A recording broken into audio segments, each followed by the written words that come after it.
Hello दोस्तों, नमस्कार।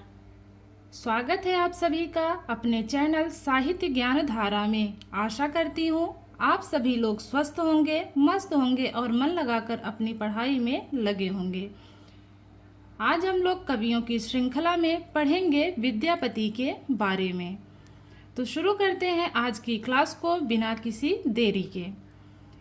विद्यापति का जन्म 1352 ईस्वी में हुआ था। निवासी कहाँ के थे? तो ये मिथिला के निवासी थे। दरबारी कवि महाराजा शिव सिंह व कीर्ति सिंह के दरबारी कवि थे। प्रश्न ऐसे भी बनता है कि विद्यापति किसके आश्रय में रहते थे? तो महाराजा शिव सिंह व कीर्ति सिंह के आश्रय में रहते थे। प्रथम कवि मानने वाले विद्वान। विद्यापति को प्रथम कवि किसने माना है? तो डॉक्टर बच्चन सिंह ने माना है। तो बच्चों को क्या सिखाई जाती है? विद्या सिखाई जाती है। तो ट्रिक से भी याद कर सकते हैं। बच्चों को क्या सिखाई जाती है? तो विद्या सिखाई जाती है। तो विद्यापति को प्रथम कवि कौन मानेंगे? डॉक्टर बच्चन सिंह मानेंगे। बात करें निधन की तो 1448 ईस्वी में निधन हुआ था। अब बात करते हैं इनकी रचनाओं की। तो सबसे पहले देखते हैं संस्कृत रचनाओं के बारे में। संस्कृत रचनाएं तो देखते हैं शैव सर्वस्व सार, भू परिक्रमा, लिखनावली, गंगा वाक्यावली, पुरुष परीक्षा, विभाग सार, दुर्गा भक्ति तरंगिणी, गया पत्तल, दान वाक्यावली इत्यादि। तो इनकी जो संस्कृत रचनाएं हैं उसकी ट्रिक देख लेते हैं, क्योंकि बहुत लोगों को ट्रिक के माध्यम से भी याद होता है। तो विद्यापति गंगा किनारे पुरुष परीक्षा विभाग में लिखते हुए शैव की भू परिक्रमा करते हुए गया में दुर्गा भक्ति तरंगिणी का दान करते हैं।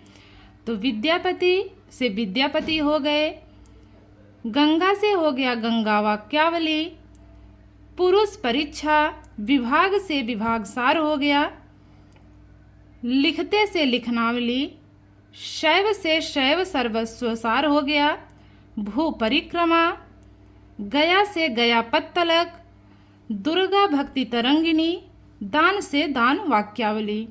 तो इनकी संस्कृत की रचनाओं की ट्रिक हो गई। तो जिनको ट्रिक के माध्यम से याद होता है वो ट्रिक के माध्यम से याद कर लेंगे, जिनको वैसे याद करना है फिर वैसे भी याद कर सकते हैं। आगे देखते हैं। अब बात करते हैं भू परिक्रमा की। भू परिक्रमा इसमें राजा देव सिंह की आज्ञा से ये लिखी गई थी। भू परिक्रमा किसके आज्ञा से लिखी गई थी? तो राजा देव सिंह की आज्ञा से लिखी गई थी। आगे है संस्कृत, प्राकृत तथा मैथिली तीनों भाषाओं में कौन सी रचना थी इनकी? तो वो थी गोरक्ष विजय। गोरक्ष विजय संस्कृत, प्राकृत तथा मैथिली तीनों भाषाओं में थी। आगे बात करते हैं अवहट्ट भाषा में कौन सी रचना थी?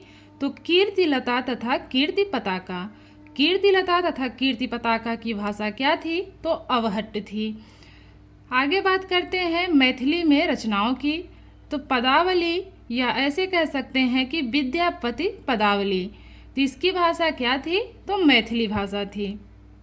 बात करें कुल रचनाओं की तो इनकी लगभग 14 रचनाएं मानी जाती हैं।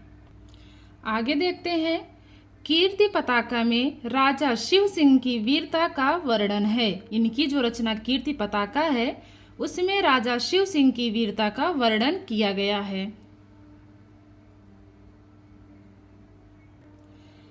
कीर्ति पताका की बात करेंगे तो उसमें राजा शिव सिंह की वीरता का वर्णन हुआ है। यह अभी तक संपादित होकर प्रकाशित नहीं हो सकी है।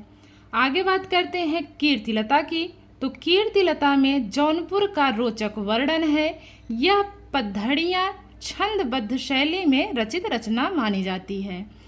तो पताका किसकी लहराती है? शिव की लहराती है। इस प्रकार से कनेक्ट कर सकते हैं। पताका किसकी होती है? शिव की होती है। तो कीर्ति पताका में किसका वर्णन होगा? शिव सिंह का वर्णन होगा। कीर्तिलता में जौनपुर का रोचक वर्णन है। यह पद्धड़ियाँ छंदबद्ध शैली में रचित रचना मानी जाती है। यह रचना भृंग भृंगी संवाद के रूप में है। कीर्तिलता को कहाड़ी कहा गया है। कीर्तिलता को क्या कहा गया है? तो कीर्तिलता को कहाड़ी कहा गया है। राम वृक्ष बेनीपुरी के अनुसार विद्यापति की रचनाओं का क्रम। अब देख लेते हैं राम वृक्ष बेनीपुरी के अनुसार विद्यापति की रचनाओं का क्रम। सबसे पहले है कीर्तिलता, फिर है भू परिक्रमा, पुरुष परीक्षा, कीर्ति पताका, लिखनावली, शैव सर्वस्वसार, गंगा वाक्यावली, दान वाक्यावली, दुर्गा भक्ति तरंगिणी। तो ये किसके अनुसार है? राम वृक्ष बेनीपुरी के अनुसार है। आगे बात करते हैं उपनाम तथा उपाधियों की। अब बात करते हैं विद्यापति के उपनाम तथा उनकी उपाधियों के बारे में। तो मैथिल कोकिल, अभिनव जयदेव, कवि शेखर, कवि कंठहार, राजा पंडित, कवि रंजन, कुछ कवि, खेलन कवि, अपरूप कवि, दशावधान इत्यादि इनको उपाधियां प्राप्त थीं। तो कभी कभी पूछा जाता है, 3 ऑप्शन दे देंगे, चौथा ऑप्शन दे देगा कोई दूसरा, तो उसमें ये पूछ लिया जाएगा कि इसमें कौन सी उपाधि विद्यापति की नहीं है। तो जब सारी उपाधियां याद रहेंगी तभी हम उसमें से पहचान पाएंगे कि कौन सी उपाधि उनकी नहीं है। आगे देखते हैं हजारी प्रसाद द्विवेदी, इन्हें पंचानन कहते हैं। हजारी प्रसाद द्विवेदी इन्हें पंचानन कहते हैं। हर प्रसाद शास्त्री इन्हें पंचदेवोपासक कहते हैं। तो महीन सा फर्क है, हजारी प्रसाद द्विवेदी इन्हें पंचानन कहते हैं, तो हर प्रसाद शास्त्री इन्हें पंचदेवोपासक कहते हैं। महाराजा शिव सिंह इन्हें अभिनव जयदेव कहते हैं। बाबूराम सक्सेना तथा हर प्रसाद शास्त्री इन्हें कुछ कवि कहते हैं। बात करें बच्चन सिंह की, तो इन्हें जो है इन्होंने क्या कहा है? जातीय कवि कहा है। तो बच्चों को जाति से कोई मतलब नहीं होता है, तो इस प्रकार से कनेक्ट कर सकते हैं। बच्चन सिंह ने इन्हें जातीय कवि कहा है। मिथिला के लोग इन्हें मैथिल कोकिल कहते थे। पदावली के कारण ये मैथिल कोकिल कहलाए।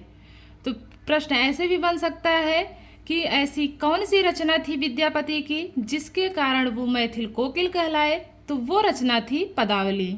पदावली के कारण ही ये मैथिल कोकिल कहलाए। आचार्य रामचंद्र शुक्ल ने इन्हें फुटकल कवियों में रखा है।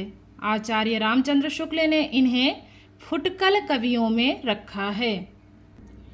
इन्हें पदशैली का प्रवर्तक, आदि गीतकार तथा कृष्ण गीति परंपरा का प्रवर्तक माना जाता है। तो ध्यान देंगे, इन्हें पदशैली का प्रवर्तक, आदि गीतिकार तथा कृष्ण गीति परंपरा का प्रवर्तक माना जाता है। सूर्यकांत त्रिपाठी निराला के अनुसार विद्यापति पदावली श्रृंगारिक पदों की मादकता के कारण नागिन की लहर है। विद्यापति की पदावली श्रृंगारिक पदों की मादकता के कारण नागिन की लहर है। तो प्रश्न ऐसे भी बन सकता है कि नागिन की लहर सूर्यकांत त्रिपाठी निराला ने विद्यापति की किस रचना को कहा है? तो विद्यापति पदावली को कहा है। और क्यों कहा है? तो श्रृंगारिक पदों की मादकता के कारण कहा है। आगे देखते हैं मैथिल कोकिल विद्यापति शीर्षक ग्रंथ के लेखक बाबू ब्रजनंदन सहाय हैं। मैथिल कोकिल विद्यापति शीर्षक ग्रंथ के लेखक बाबू ब्रजनंदन सहाय हैं। विद्यापति के पिता का नाम गणपति ठाकुर था। इनके पिता का नाम क्या था? तो गणपति ठाकुर था। हजारी प्रसाद द्विवेदी इन्हें श्रृंगार रस का वाक रस सिद्ध कवि कहा है। हजारी प्रसाद द्विवेदी ने इन्हें श्रृंगार रस का वाक रस सिद्ध कवि कहा है। जॉर्ज ग्रियर्सन, जनार्दन मिश्र तथा नागेंद्र नाथ गुप्त इन्हें रहस्यवादी कवि मानते हैं। तो इसकी ट्रिक देख लेते हैं। ग्रियर्सन जनार्दन से नाग विद्या की रहस्यवादी बात करते हैं। ग्रियर्सन जनार्दन से नाग विद्या की रहस्यवादी बात करते हैं। तो ग्रियर्सन से हो गए जॉर्ज ग्रियर्सन, जनार्दन से हो गए जनार्दन मिश्र, नाग से हो गए नागेंद्र नाथ गुप्त और रहस्यवादी से हो गए, इन्हें रहस्यवादी कवि माना है। किन किन लोगों ने माना है? जॉर्ज ग्रियर्सन ने माना है, जनार्दन मिश्र ने माना है, नागेंद्र नाथ गुप्त ने माना है। रहस्यवादी कवि तो किसे माना है? विद्यापति को माना है। तो जिसको ट्रिक से याद होता है वो ट्रिक से याद कर लेंगे, जिनको वैसे याद होता है वैसे देख लेंगे। आगे देखते हैं। अब बात करते हैं विद्यापति को श्रृंगारी कवि मानने वालों की। विद्यापति को श्रृंगारी कवि किसने माना है? तो हरप्रसाद शास्त्री ने माना है, रामचंद्र शुक्ल ने माना है, सुभद्रा झा ने माना है, राम कुमार वर्मा, राम वृक्ष बेनीपुरी, 3 लोगों ने क्या माना है? श्रृंगारी कवि माना है। अब इसकी ट्रिक देख लेते हैं। विद्या का श्रृंगार करने के लिए सुभद्रा वृक्ष पर बैठकर राम राम करती हैं। तो विद्या से हो गए विद्यापति, श्रृंगार से हो गया इन्हें श्रृंगारी कवि किन किन लोगों ने माना है? तो सुभद्रा से हो गया सुभद्रा झा, वृक्ष से हो गया राम वृक्ष बेनीपुरी, राम राम से हो गया राम कुमार वर्मा और रामचंद्र शुक्ल।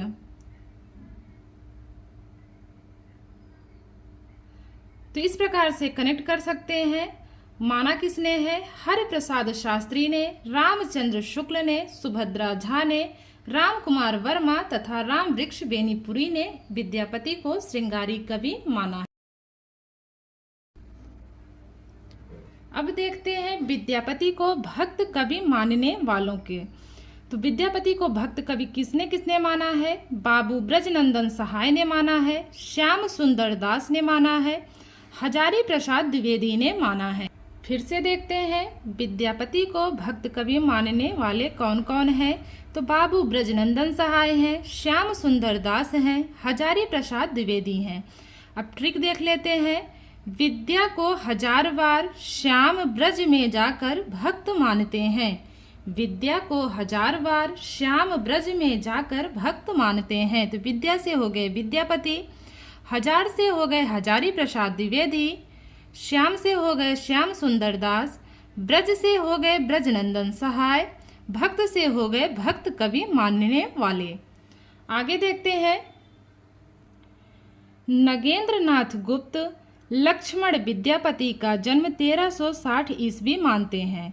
नगेंद्र नाथ गुप्त और लक्ष्मण विद्यापति का, इनका पूरा नाम है नगेंद्र नाथ गुप्त लक्ष्मण। तो ये विद्यापति का जन्म कितना मानते हैं? तो 1360 ईस्वी मानते हैं, जिसका समर्थन जॉर्ज ग्रियर्सन तथा उमेश मिश्र करते हैं। फिर से देखते हैं। नगेंद्र नाथ गुप्त लक्ष्मण विद्यापति का जन्म 1360 ईस्वी मानते हैं, जिसका समर्थन जॉर्ज ग्रियर्सन तथा उमेश मिश्र करते हैं। आगे है बच्चन सिंह विद्यापति का जन्म 1360 ईस्वी मानते हैं। इनके अनुसार विद्यापति का जन्म मिथिला के बिस्पी गांव में हुआ था। तो प्रश्न ऐसे भी बन सकता है कि किसके अनुसार विद्यापति का जन्म मिथिला के बिस्पी गांव में हुआ था? तो बच्चन सिंह के अनुसार। अब देखते हैं विद्यापति के संदर्भ में विद्वानों के महत्वपूर्ण कथन के बारे में। सबसे पहले देखते हैं शुक्ल जी के अनुसार। तो इनका पहला कथन है, विद्यापति शैव थे, उन्होंने पदों की रचना श्रृंगार काव्य की दृष्टि से ही की है, भक्त के रूप में नहीं। तो ये पहला कथन है, किसका है? शुक्ल जी का है, विद्यापति के संदर्भ में। अब देखते हैं शुक्ल जी का दूसरा कथन, और यह कथन बहुत पूछा भी जाता है, इसलिए इम्पॉर्टेंट है। आध्यात्मिक रंग के चश्मे आजकल बहुत सस्ते हो गए हैं, उन्हें चढ़ाकर जैसे कुछ लोगों ने गीत गोविंद के पदों को आध्यात्मिक संकेत बताया है, वैसे ही विद्यापति के इन पदों को भी सूर आदि कृष्ण भक्तों के श्रृंगारी पदों की भी ऐसे लोग आध्यात्मिक व्याख्या चाहते हैं। तो कथन किसका है? शुक्ल जी का है। और किसके संदर्भ में है? तो विद्यापति के संदर्भ में है।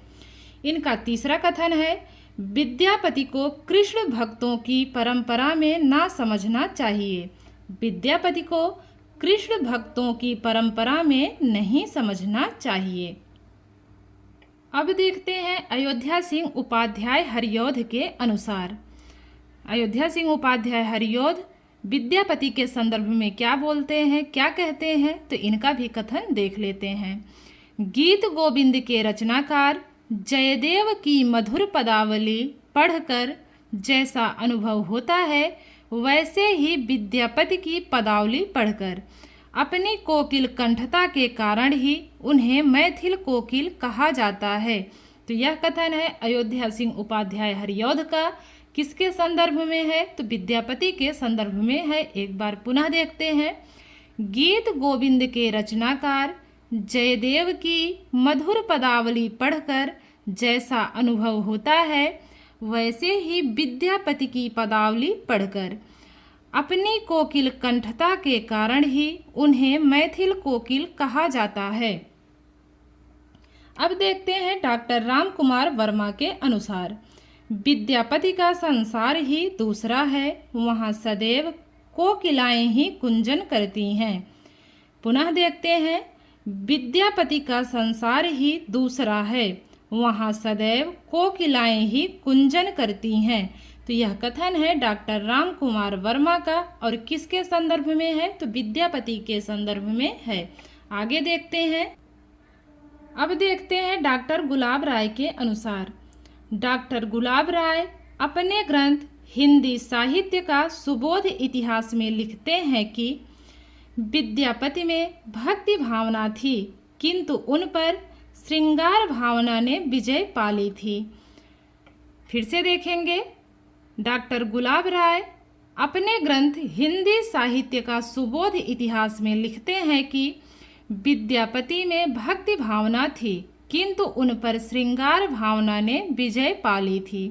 उनके पदों को सुनकर चैतन्य महाप्रभु भक्ति के आवेश में लोटपोट हो जाते थे। तो यह किसने लिखा है, डॉक्टर गुलाब राय ने लिखा है। और अगर पूछा जाए किस ग्रंथ में लिखा है, तो ध्यान रखेंगे हिंदी साहित्य का सुबोध इतिहास में लिखा है। अब देखते हैं रामस्वरूप चतुर्वेदी के अनुसार। रामस्वरूप चतुर्वेदी विद्यापति के संदर्भ में क्या कहते हैं। काम, भाव और शरीर का सौंदर्य उनके यहाँ उत्सव रूप में है, इसीलिए चिर परिचित होते हुए भी वे चिर नवीन हैं। काम, भाव और शरीर का सौंदर्य उनके यहाँ उत्सव रूप में है, इसीलिए चिर परिचित होते हुए भी वे चिर नवीन हैं। आगे देखते हैं बच्चन सिंह के अनुसार। बच्चन सिंह विद्यापति के बारे में क्या कहते हैं, इनके क्या कथन हैं, तो एक बार इसको भी देख लेते हैं। तो इनका पहला कथन है, विद्यापति की कविता का स्थापत्य श्रृंगारिक है, उसे आध्यात्मिक कहना खजुराहो के मंदिरों को आध्यात्मिक कहना है। इम्पॉर्टेंट कथन है। बच्चन सिंह का कथन है विद्यापति के संदर्भ में। एक बार पुनः देखते हैं। विद्यापति की कविता का स्थापत्य श्रृंगारिक है, उसे आध्यात्मिक कहना खजुराहो के मंदिरों को आध्यात्मिक कहना है। इनका दूसरा कथन है, विद्यापति का प्रेम ना तो रोमांटिकों की तरह वायवीय है और ना भक्त की तरह दिव्य, वे अपरूप के कवि हैं। तो विद्यापति को अपरूप का कवि कौन मानता है, बच्चन सिंह मानते हैं। इनका कथन पुनः देखते हैं। विद्यापति का प्रेम ना तो रोमांटिकों की तरह वायवीय है और ना भक्त की तरह दिव्य, वे अपरूप के कवि हैं। आगे बात करते हैं इनके तीसरे कथन की। इसमें संदेह नहीं है कि पदावली सामंती विलास को प्रज्वलित करने वाली रचना है। तो ये तीनों कथन किसके हैं, तो बच्चन सिंह के कथन है। और किसके संदर्भ में है, तो विद्यापति के संदर्भ में हैं। अब बात करते हैं पदावली के शीर्षक के बारे में। पदावली के शीर्षक: वयः संधि, नखशिख, सद्यः स्नाता, प्रेम प्रसंग, दूती, नोक झोंक, सखी शिक्षा, मिलन सखी, संभाषण, कौतुक, अभिसार, छलना, मान, मानभंग, विदग्ध विलास, वसंत, विरह, भावोल्लास, प्रार्थना और नचारी इत्यादि हैं। पदावली के शीर्षक पुनः देखते हैं।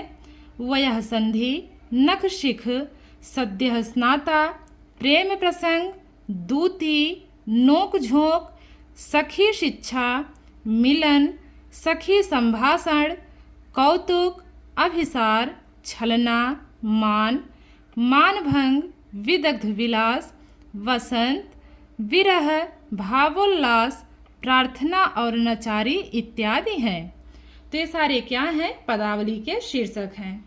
अब बात करते हैं विद्यापति की चर्चित काव्य पंक्तियों के बारे में। विद्यापति की चर्चित काव्य पंक्तियाँ, तो इसमें जितनी भी पंक्तियाँ हैं सब परीक्षा की दृष्टिकोण से महत्वपूर्ण हैं, तो ध्यान देंगे।